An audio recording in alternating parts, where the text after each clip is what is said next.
Hello नमस्कार. All exam कट्टा या ऑनलाईन प्लॅटफॉर्मवर भविष्यातील सर्व प्राध्यापकांचं सहर्ष स्वागत. मित्रांनो, आपण 8वा घटक जो आहे त्या घटकासंदर्भात आपण चर्चा करत होतो. त्यामधलं आजचं हे आपलं दुसरं लेक्चर आहे. तर या लेक्चरमध्ये किंवा या घटकाचा अभ्यास करत असताना साहित्य, त्यानंतर संत साहित्य या संकल्पना आपल्याला अभ्यासायच्या. त्यामधलं तिसरा उपमुद्दा आपला चर्चेला सुरुवात होता प्रतिभा, विचार आणि कवीच्या प्रतिभेचं महत्त्व. प्रतिभा म्हणजेच आपल्याकडं प्रत्येक कवीकडं एक वेगळी प्रतिभा असते, नवनिर्मितीची क्षमता असते. तर प्रतिभा म्हणजे काव्य निर्मितीसाठी आवश्यक असलेली कवीची जन्मजात शक्ती, म्हणजे ती उपजत असते. त्यामध्ये आपल्याला आपण ती संपादित केलेली नसते, ती उपजत असते.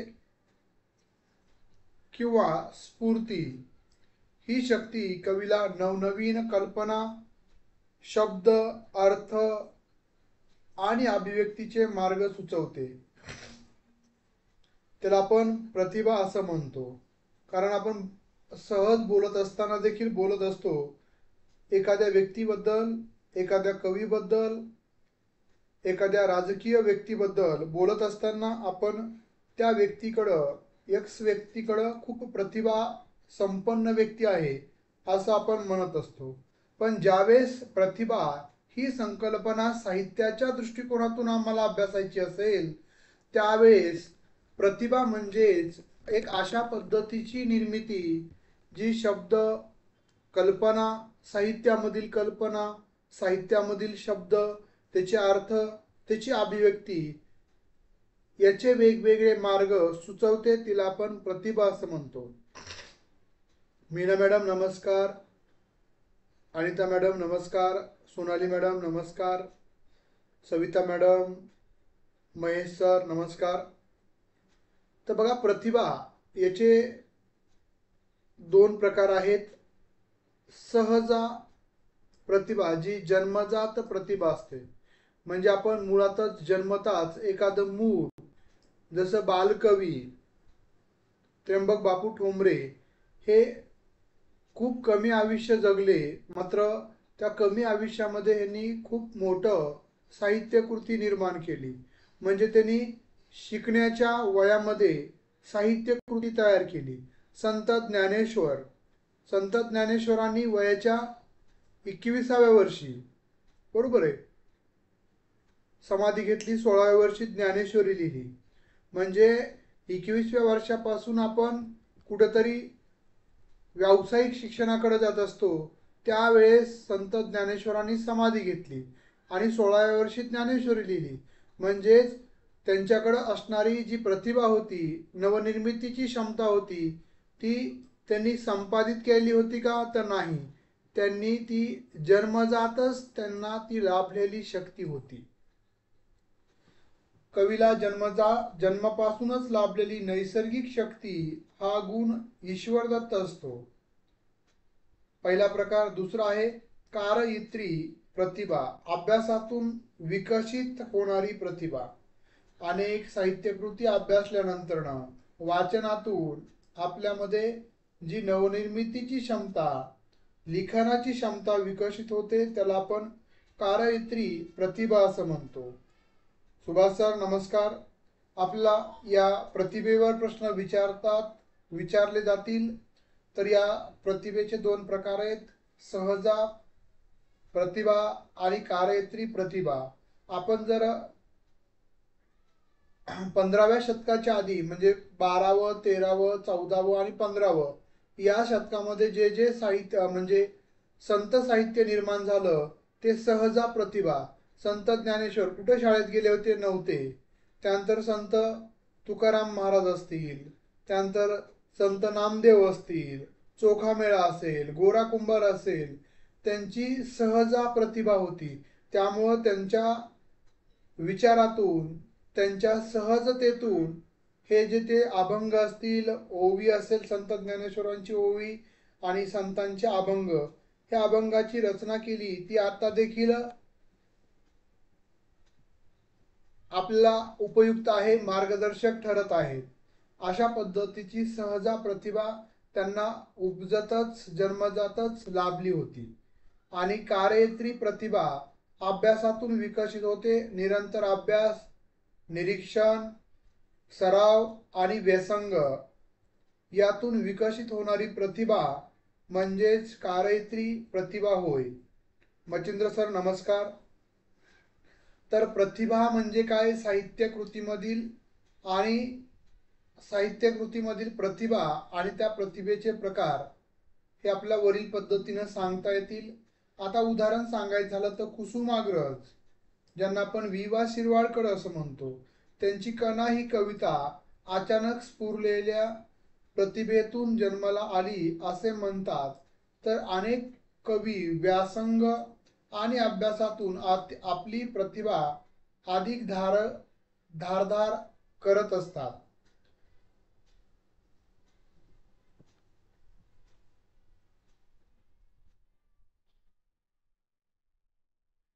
त्यानंतर शब्दशक्ती, शब्दाचे अर्थ देण्याचं सामर्थ्य, त्याला आपण शब्दशक्ती असं म्हणतो. शब्दशक्ती म्हणजे शब्दामध्ये लपलेले विविध अर्थछटा, अर्थ प्रकट करण्याचं सामर्थ्य, अभिव्यक्ती कौशल्य, याला आपण काय म्हणतो? शब्दशक्ती होय. मुख्यत्वे 3 प्रकारच्या शब्दशक्ती मानल्या जातात. कोणकोणत्या शब्दशक्ती? त्यामध्ये अभिधा शक्ती, वाच्यार्थ मुख्य अर्थ असतो, जो वाचण्यातून आपण सरळ सरळ ग्रहण करत असतो. शब्दशक्तीविषयी आपण चर्चा करत असताना पहिला त्याचा प्रकार आहे अभिधा शक्ती, जी वाच्यार्थ मुख्य अर्थ याच्यावर अवलंबून असते. जेव्हा शब्द आपला सरळ, लौकिक किंवा मुख्य अर्थ व्यक्त करतो तेव्हा ती अभिधा शब्दशक्ती असते. उदाहरणार्थ, सूर्य उगवला, येथे सूर्य म्हणजे आकाशातील ग्रह आणि उगवणे म्हणजे वर येणे, हा सरळ सरळ अर्थ आहे. उगवला म्हणजे वर येणे. ती मुलगी हुशार आहे, यामधील हुशार या शब्दाचा सरळ अर्थ आहे बुद्धिमान होय. अशा पद्धतीने अभिधा शक्तीमध्ये जो वाच्यार्थ असतो तोच आपण गृहीत धरत असतो. त्यानंतर दुसरा प्रकार आहे लक्षणा शक्ती, अभिधा लक्षणा. अभिधा म्हणजेच जसा आहे जो अर्थ सांगितलाय वाच्यार्थ त्यानुसारच अर्थ लावला जातो. त्यानंतर आहे लक्षणा शक्ती, ज्याला आपण लक्ष्यार्थ असं म्हणतो. जेव्हा अभिधेने, अभिधा पहिली आपण प्रकार बघितला, जेव्हा अभिधेने मुख्य अर्थ व्यक्त करणे शक्य नसते, सरळ सरळ अर्थ करणं मांडणं शक्य नसते किंवा तो बोधित होतो, तेव्हा त्या शब्दाला मुख्य अर्थ सोडून त्याच्याशी संबंधित असलेला दुसरा अर्थ घेतला जातो. त्याला लक्षणा असं म्हटलं जातं. अभिधा आणि लक्षणा म्हणतात येथे मुख्य अर्थाचा बोध होतो आणि एक विशेष उद्देश असतो. उदाहरणार्थ, त्याने ताटावर हात मारला. बघा, यामध्ये अभिधामध्ये सरळ सरळ जो वाचलाय तोच वाच्य अर्थच आपण पकडत असतो, पण अभिधेमध्ये शब्द लक्षणामध्ये येथे हात मारला म्हणजे हात ओढला असा सरळ अर्थ होत नाही, किंवा हातावर मारलं असा त्याचा अर्थ होतो का? तर नाही होत. तर काय होतो मग अर्थ? तर जेवायला सुरुवात केली किंवा ताट रिकामं केलं, जेवण झालं असा त्याचा अर्थ होतो. म्हणजे त्याने ताटावर हात मारला म्हणजे फक्त ताटावर हात मारलाय, आवाज केलाय असा होतो का? नाहीये. तर त्यानं पूर्ण जेवण आपल्या आधी केलेलं आहे, ताट रिकामं केलेलं आहे असा त्याचा अर्थ सूचित होतो. हात मारण्याने ताट तुटत नाही, तर खाण्याशी संबंधित आहे त्याचा अर्थ. दुसरं उदाहरण आहे, गंगा नदीवर गाव आहे. गंगा नदीवर म्हणजे गंगा नदीच्या वर बसलंय का गाव, जहाजामध्ये किंवा तर गंगा नदीच्या प्रवाहावर गाव असू शकत नाही, तर गंगेच्या काठावर म्हणजे कडेला हे गाव वसलेलं आहे असा त्याचा अर्थ आहे. येथे गंगा हा शब्द गंगा तीर या अर्थानं वापरलेला आहे. गंगा नदीवर गाव आहे.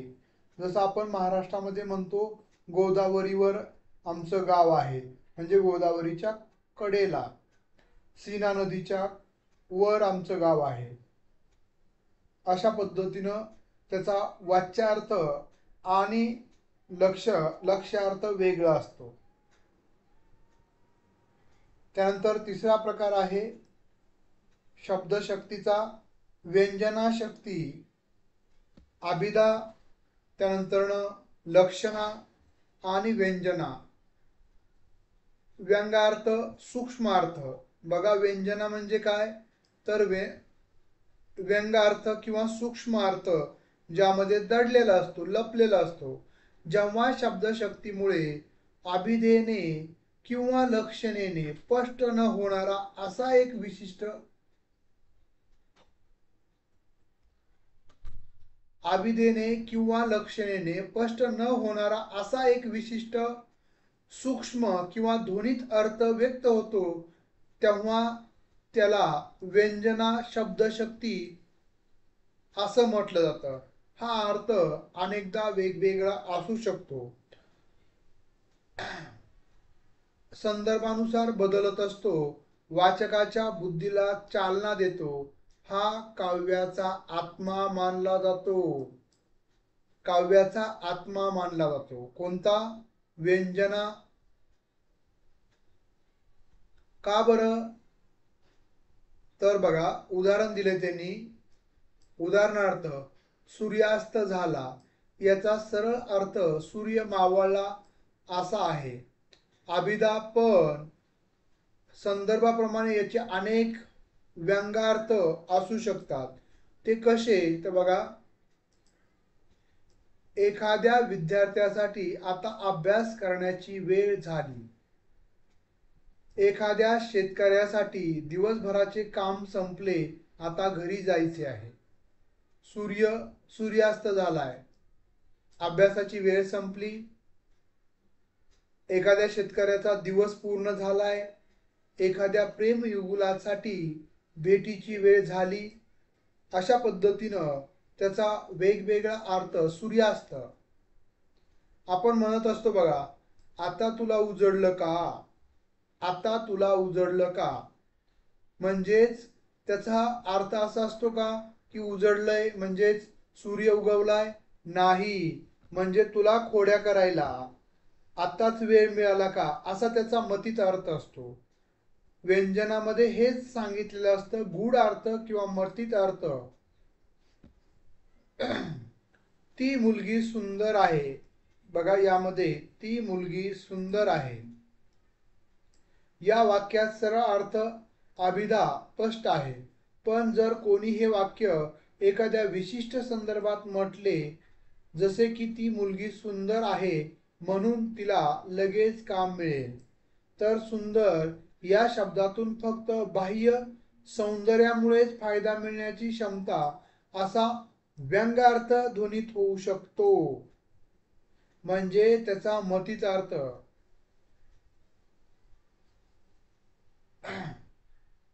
हे झालं शब्दशक्तीचे 3 प्रकार. कोणकोणते, कोण सांगेल मला? Machhindra sir, Subhash sir, Mahesh sir, Savita madam, Sonali madam, Anita madam, Meena madam. आपण शब्दशक्ती बघितल्या, शब्दशक्ती त्यानंतर प्रतिभा बघितलं. प्रतिभाचे 2 प्रकार कोणते? प्रतिभा,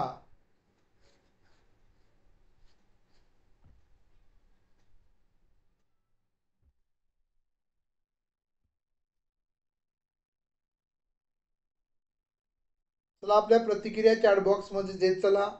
शब्दशक्ती, त्यानंतर प्रतिभा याच्या माध्यमातून साहित्य निर्मिती होत असते.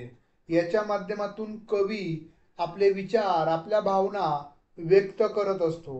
काव्यामध्ये व्यंगार्थ व्यंजनाच्या माध्यमातूनच जास्त अभिधा, लक्षणा, व्यंजना. अगदी बरोबर आहे राहुल सर. बघा यामधील व्यंजना ही जी शब्दशक्ती आहे तिचा वापर साहित्य म्हणजेच काव्यामध्ये केला जातो. ज्यामध्ये कविता असेल, अभंग असेल, काव्य ह्या प्रकारामध्ये केला जातो. समजलं इथपर्यंत? आता आपण पुढे प्रतिभा सहजा कार्यत्री. अगदी बरोबर आहे महेश सर. सहजा प्रतिभा कार्यत्री अगदी बरोबर आहे राहुल सर. खूप छान. आता आपण पुढे जात आहोत. काव्य लक्षण, काव्याचं लक्षण याच्यावर प्रश्न विचारले जातात, त्याच्या व्याख्यावर प्रश्न विचारले जातात. काव्याचे लक्षण सांगणाऱ्या वेगवेगळ्या अभ्यासकांनी व्याख्या सांगितलेल्या आहेत. सविता मॅडम अगदी बरोबर आहे.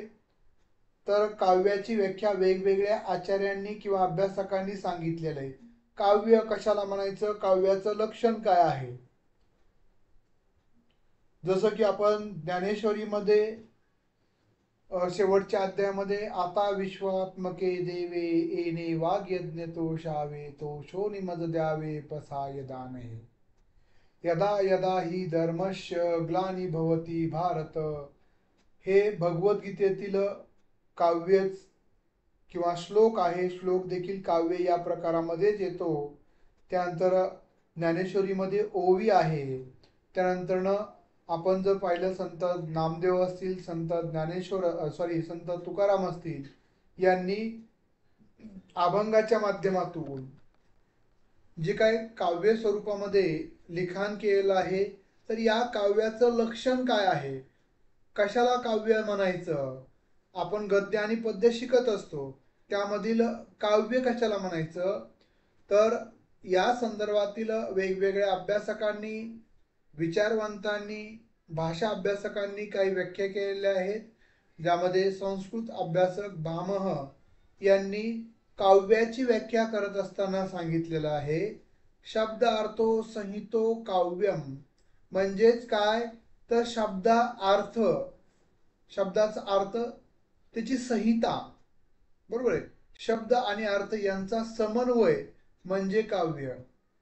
बघा आता शब्द कशाला म्हणायचं, शब्दशक्ती समजून घेतलो. शब्दाच्या 3 शक्ती आपण समजून घेतलेल्या आहेत. तर काव्य कशाला म्हणायचं, तर शब्द आणि त्याचा अर्थ याचा समन्वय, याचं जोडणं म्हणजेच काव्य. आता शब्द याची सुरुवातीची पायरी म्हणजे अक्षर, बरोबर आहे, जे शर होत नाहीत, अक्षर जे कधीही संपत नाहीत. मराठी भाषेमध्ये मूळाक्षर आपण म्हणतो, अल्फाबेट इंग्रजीमध्ये म्हटलं जातं.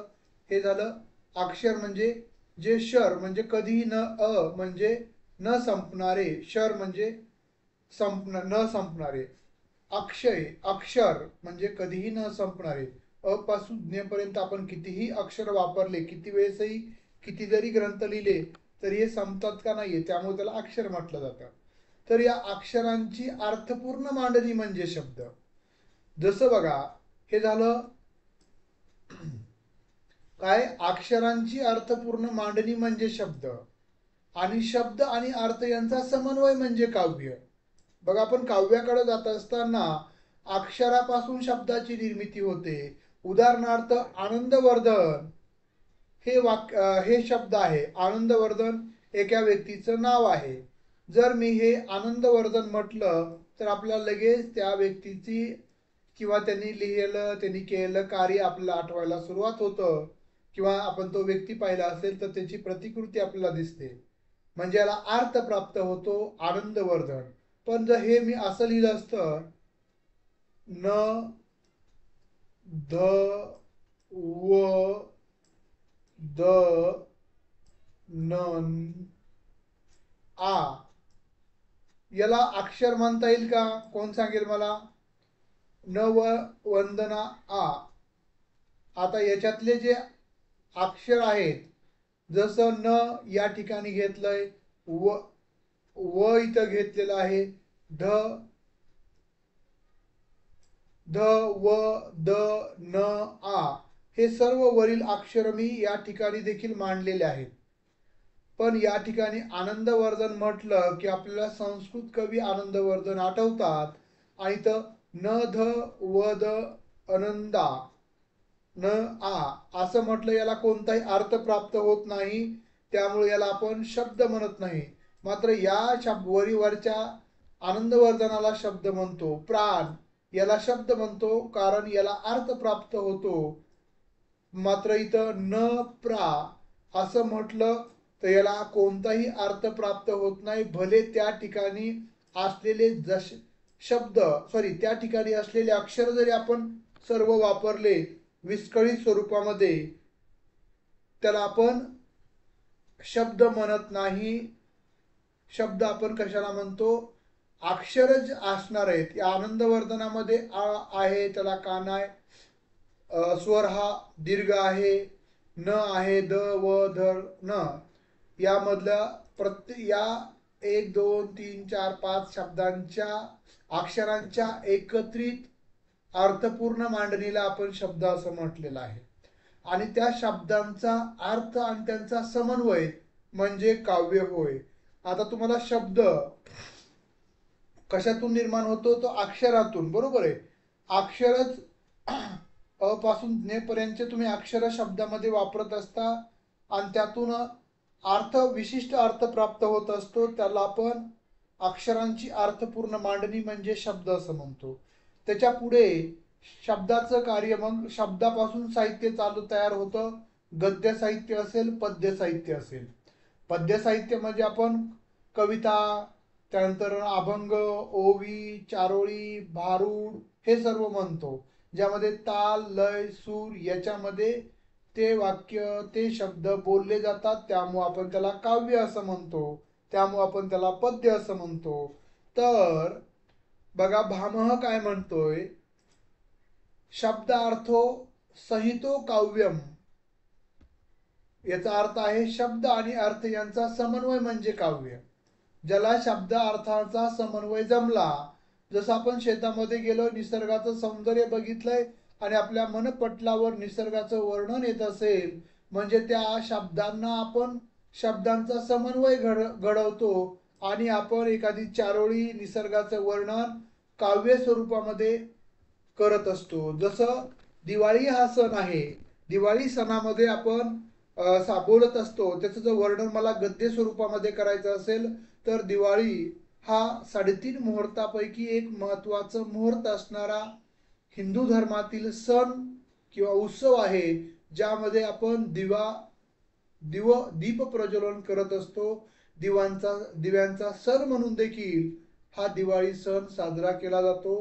पूर्वी, आता आपल्याला पाहिलं तर सर्वच खायचे पदार्थ 12 महिने आपल्याला मिळतात, मात्र पूर्वी हे फक्त दिवाळी सणालाच वेगवेगळे गोड पदार्थ खायला मिळायचे. त्यामुळे या सणाचं महत्त्व आपल्या 20 वर्षाच्या आधीच्या दिवाळीमध्ये खूप आगळं वेगळं असायचं, बरोबर, त्याचं वर्णन. पण ज्यावेळेस मी हेच वर्णन, आली आली दिवाळी, बहीण भावाला ओवाळी, गोड गोड पदार्थ खाऊया, दिवाळीचे दिवे प्रज्वलित करूयात, अशा काव्य स्वरूपामध्ये मी ज्यावेळेस व्यक्त करतोय, त्यामध्ये मी शब्दांचं समन्वय करत असतो काव्यात्मक स्वरूपामध्ये. म्हणजेच भामह हे सांगतात की शब्दार्थो संहितो काव्यम, शब्द आणि अर्थ यांचा समन्वय ज्यावेळेस केला जातो त्याला काव्य असं म्हटलं जातं. याच्या व्याख्या व प्रश्न विचारलेले आहेत, विचारले जाऊ शकतात. त्यानंतर आनंदवर्धन काय सांगतात? काव्याचे प्राण ध्वनी सूचक अर्थ आहे. काव्याचे प्राण म्हणजे ध्वनी असं सांगितलं. विश्लेषण, काव्य ही फक्त कल्पनांची मांडणी नसून त्यामागे कलात्मकता आणि भावनिक गहनता असते. म्हणजे या ठिकाणी फक्त आणि फक्त आपण कल्पना विस्तार करत नसतो, आपले अनुभव व्यक्त करत असतो. त्यानंतर आपण या ठिकाणी कला म्हणजे त्या शब्दांना कलात्मक स्वरूपामध्ये भावनिक गहनता म्हणजे खोलीमध्ये मांडण्याचा प्रयत्न करत असतो. उदाहरणार्थ संत तुकाराम महाराज म्हणतात, आधी बीज ऐकले अंकुरले तरी ऐकले. आधी बीज ऐकले अंकुरले तरी ऐकले म्हणजे बीज उगवलं तरी एकटंच आहे, आणि अंकुरले बीज ऐकले म्हणजे बीज एकटंच होतं आणि ते उगवलं तरी एकटंच आहे. येथे जीवनाच्या प्रवासाची तुलना बियाशी केली आहे. याचा अर्थ काय आहे की आपण एकटंच जन्मलेलो आहोत आणि आपण एकटंच मरणार पण आहोत. त्यानंतर काव्य प्रयोजन. काव्य प्रयोजन म्हणजे काय? काव्याचे अंतिम प्रयोजन वाचकाला रसस्वाद व आनंद मिळवून देणं. काव्य का निर्माण करायचे? कविता का आपल्याला काम नाही म्हणून कवी लिहितात का? नाहीये. तर त्या कविता मांडण्याचं, कविता लिहिण्यामागचा हेतू प्रयोजन काय असतं? तर बघा, लोकहित व प्रबोधन पहिलं प्रयोजन आहे. या काव्याच्या प्रयोजनावरही प्रश्न विचारले जातात. प्रत्येकाने काव्याचं प्रयोजन हे वेगवेगळ्या उद्देशानं मांडलेलं आहे. म्हणजे काव्य का निर्माण केलं जातं? लोकहित व प्रबोधनासाठी. संत ज्ञानेश्वर असतील, यांनी अवघे विश्वची माझे घर ही संकल्पना मांडली. म्हणजे लोकहित, लोकांचं हित त्यामध्ये सांगितलं, प्रबोधन केलं. त्यानंतर संत साहित्य आणि समाज सुधारते, यामध्ये वेगवेगळ्या अभंगातून त्यांनी लोकहित, लोककल्याण मांडलेलं आहे. त्यानंतर मनोरंजन. काव्य रसिकाला आनंद देतं. म्हणजे आपण एखादी कविता वाचली तर आपण म्हणतो, अरे बापरे, किती अर्थगर्भित हे सर्व मांडणी आहे. म्हणजे त्या कवितेमधून आपल्याला मनोरंजन होतं, आपल्या मनाला शांती मिळते. त्यानंतर शिक्षण, नीती, धर्म, सामाजिक एकता शिकवली जाते. म्हणजेच काव्याच्या माध्यमातून आपला नीतिमत्ता, धर्म, सामाजिक एकता शिकवली जाते. म्हणजे काव्य का निर्माण केलं जातं? लोकहित आणि प्रबोधनासाठी. दुसरं आहे आपल्या मनोरंजनासाठी.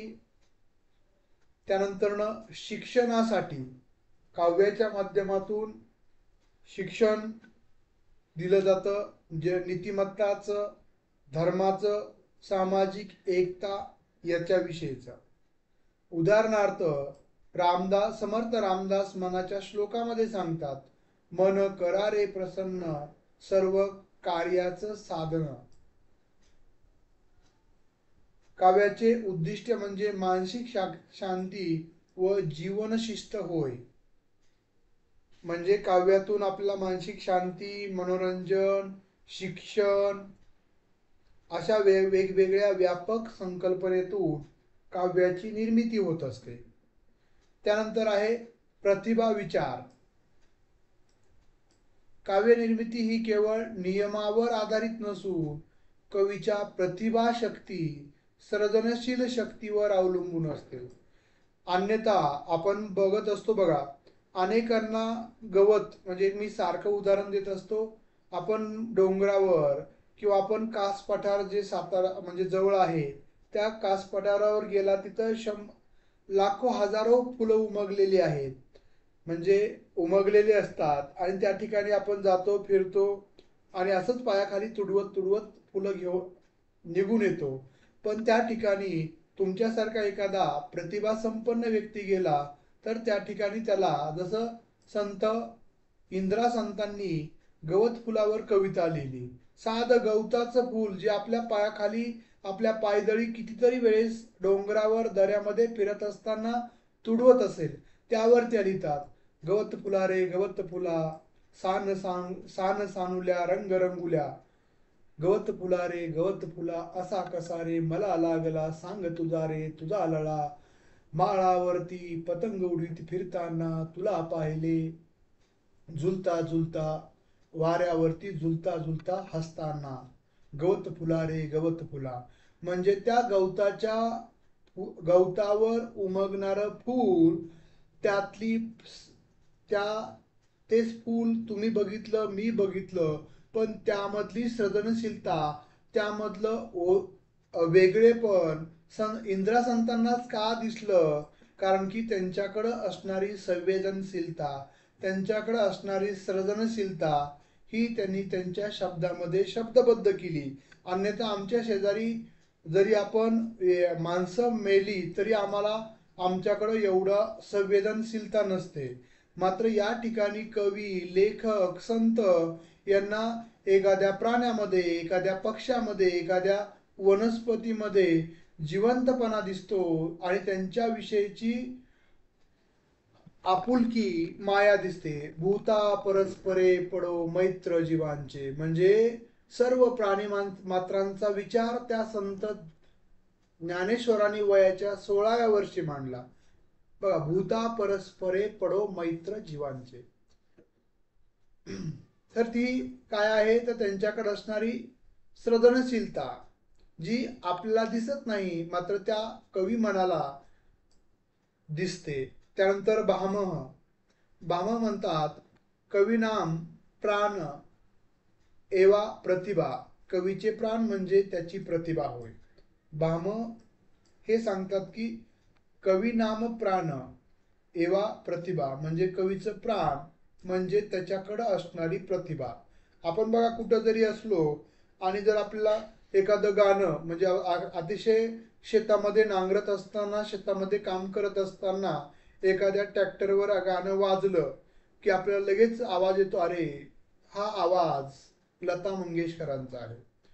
म्हणजे त्यांच्याकडं असणारी प्रतिभा ही ती त्यांच्याकडेच होती, अशा पद्धतीने आपण बोलत असतो. मग या ठिकाणी भामह ते सांगतात की कवीनाम प्राण यवा प्रतिभा, म्हणजे कवीचं प्राण म्हणजे त्यांच्याकडं असणारं वेगळेपण किंवा त्यांच्याकडं असणारी ती प्रतिभा. बघा, प्रतिभेमुळेच शब्दांना जीवन मिळते, कल्पना साकार होते. बघा, शब्दांना जीवन म्हणजे जिवंतपणा येतो. कशामुळं? तर या प्रतिभा शक्तीमुळं, या नवनिर्मितीच्या शक्तीमुळे. जसं मी तुम्हाला आता सांगितल्या पद्धतीनं आपण दिवाळीचा सण असेल, म्हणजे छोट्या छोट्या गोष्टीवर, छोट्या छोट्या प्रसंगावर आपल्याला काव्य स्वरूपामध्ये शब्द पुरतात आणि त्यातून काव्य निर्माण होत असतं. मग ते संतांचं हे जीवनाच्या सत्यतेवर आधारित असेल, कवींचं हे वेगवेगळ्या निसर्गाच्या वर्णनावर असेल, पण ते प्रतिभाच्या माध्यमातून आणि जीवनाला, शब्दांना जीवन मिळतं, जिवंतपणा येतो. उदाहरणार्थ, कुसुमाग्रजांची कविता वीज म्हणाली धरतीला ही त्यांच्या प्रतिभेचं दर्शन घडवते. विजेला मानव सदृश्य गुण देणे ही कवीची मौलिक कल्पना आहे. म्हणजे त्या विजेला मानवाची उपमा दिलेली आहे. हे कशाच्या? कवीच्या लौकिक कल्पनेच्या माध्यमातून. त्यानंतर शब्दशक्ती, ज्यामध्ये आपण अभिधा शब्दाचा मुख्य अर्थ तोच घेतला जातो. कमळ म्हणजे फूल, जसं आहे तसं. तर लक्षणामध्ये शब्दाचा गौण अर्थ, लक्षणामध्ये लक्षण महत्वाचं असतं. गंगा म्हटल्यावर पवित्रता सूचित होते. माझं मन हे नदीच्या पाण्यासारखं आहे.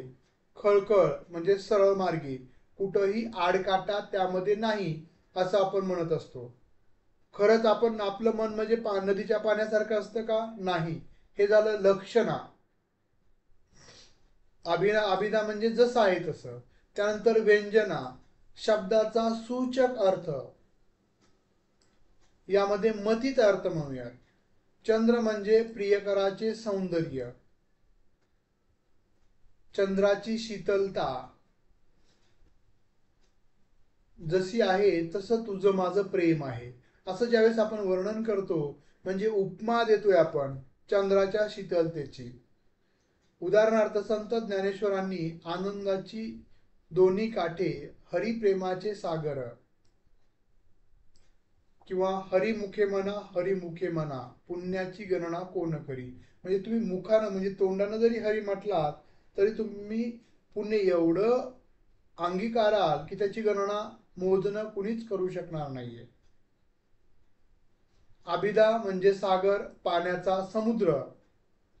अभिधामध्ये सागर हा शब्द पाण्यासाठी, पाण्यानं भरलेला समुद्र यासाठी वापरलाय.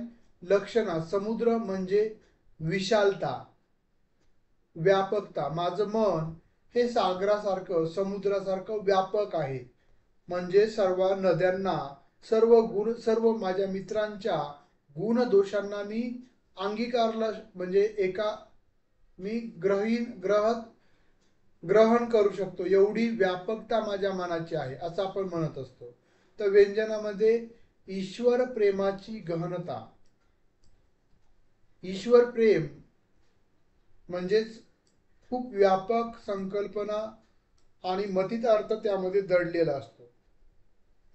अशा पद्धतीनं काव्य कशा पद्धतीनं निर्माण होतं, काव्याच्या आपण शब्दशक्ती, त्यानंतर प्रतिभेचे प्रकार, या सर्व संकल्पना आपण पाहिल्यात. इथपर्यंत कोणाला काही अडचण आहे प्रतिभा संदर्भात किंवा शब्दशक्ती आणि प्रतिभा शक्ती या संदर्भात आपण चर्चा केलेली आहे, पाहिलेलं. इथपर्यंत कुणाला काही अडचण आहे, अडचण असेल तर विचारू शकता, अन्यथा त्या मुद्द्यावर आधारित आपण प्रश्न उत्तर पाहणार आहोत.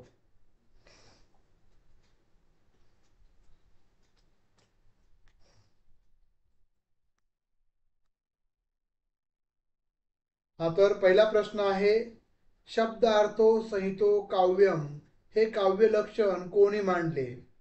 आनंदवर्धन, भामह, दंडी, वामन.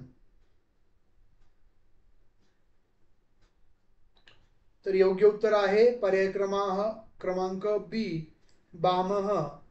भामह यांनी आपल्या काव्य अलंकार या ग्रंथात, आपला प्रश्न पुढे विचारला जाऊ शकतो, भामह यांनी, म्हणजे जर आणखी ते डीप मध्ये त्यांना प्रश्न विचारायचा असेल तर, की शब्दार्थो संहितो काव्य हे त्यांनी कशामध्ये, कोणत्या ग्रंथामध्ये लिहिलंय? तर काव्य अलंकार हा त्यांचा ग्रंथ आहे. कुणाचा? भामह यांचा. या ग्रंथात त्यांनी शब्द आणि अर्थ यांचा एकत्र असलेला सुंदर प्रयोग म्हणजे काव्य असं त्यांनी लक्षण दिलेलं आहे. त्यामुळे बी पर्याय योग्य आहे, जे आपण सर्वांनी निवडलंय. सर्वांचं अभिनंदन.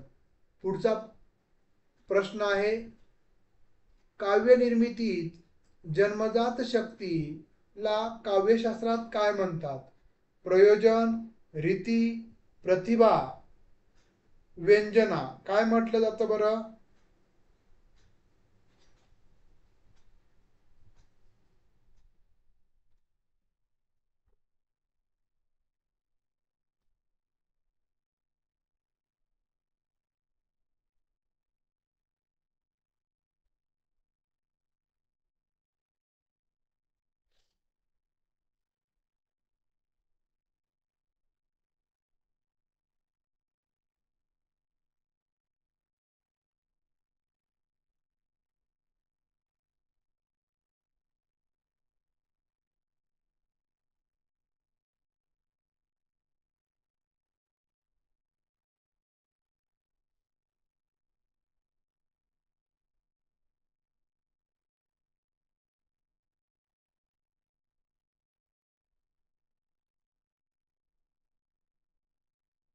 दुसऱ्या प्रश्नाचं योग्य उत्तर आहे प्रतिभा.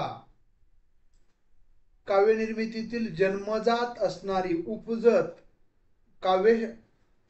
शक्तीला काव्यशास्त्रामध्ये प्रतिभा असं म्हटलं जातं. प्रतिभा म्हणजे कवीची काव्यनिर्मितीसाठी आवश्यक असलेली जन्मजात किंवा उपजत शक्ती होय.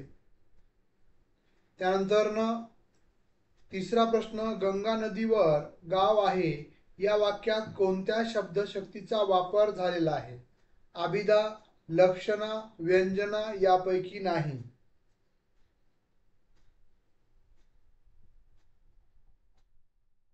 चला आपल्या प्रतिक्रिया देत चला.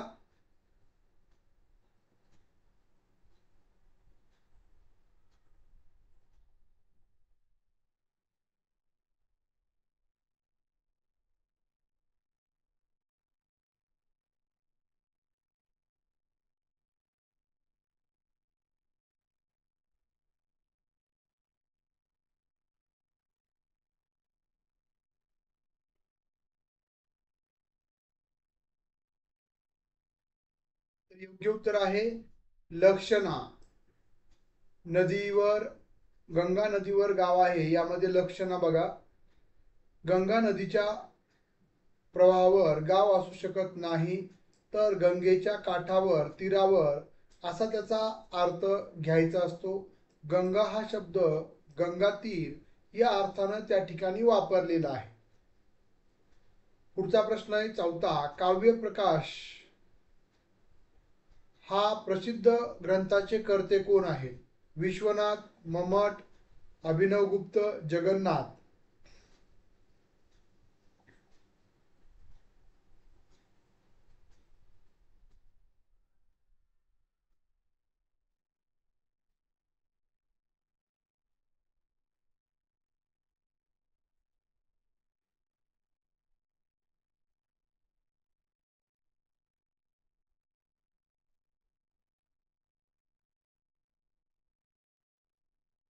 चौथ्या प्रश्नाचं योग्य आणि अचूक उत्तर, योग्य सरांचं उत्तर आलेलं आहे, महेश सरांचं उत्तर आलेलं आहे, शीतल मॅडम, सविता मॅडमचं उत्तर आलेलं आहे. योग्य उत्तर आहे मम्मट, पर्याय क्रमांक ब, काव्य प्रकाश. मम्मट हे काव्य प्रकाश या महत्वाच्या काव्यशास्त्रीय ग्रंथाचे लेखक आहेत, ज्यात काव्य लक्षणावर सखोल चर्चा आहे. काव्याचं लक्षण काय आहे बघा. आता हे लक्षात कसं ठेवायचं? काव्य प्रकाश बघा, प्रकाश कशाचा आहे?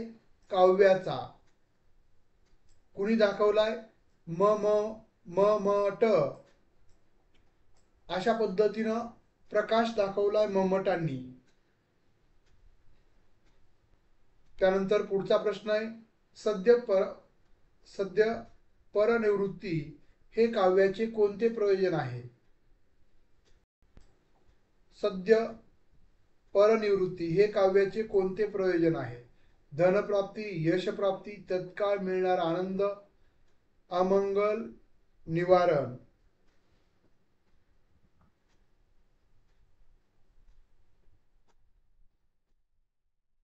काय योग्य उत्तर आहे?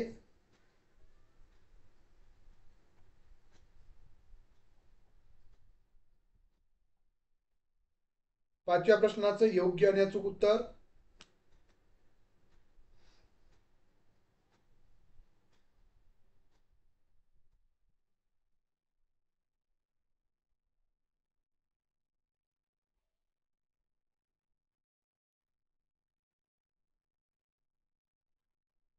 तत्काळ मिळणारा आनंद.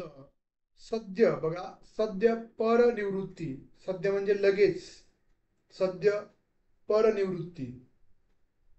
सद्य परनिवृत्ती म्हणजे काव्य वाचताना किंवा ऐकताना मनाला मिळणारा अलौकिक आणि त्वरित आनंद, जो काव्याचं एक प्रमुख प्रयोजन मानले जातं. याच्या खालचे जे प्रश्न आहेत ते तुम्ही करू शकता, पाहू शकता, त्याचं विश्लेषण आणि उत्तर दिलेले आहेत. एवढा आपल्याला वेळ नाहीये की सर्व त्याचे अर्थ दिलेले बघा. दंडी ध्वनी हा काव्याचा आत्मा, शरीरम तावदिष्टातम पदावली रीतिरात्मा काव्यम.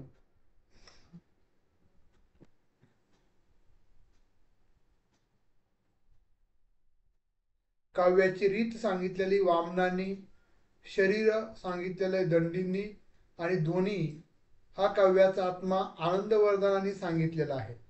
अशा पद्धतीनं सर्व प्रश्न व्यवस्थित समजून घ्या. याच्यावर 100% आपल्याला प्रश्न विचारले जातात.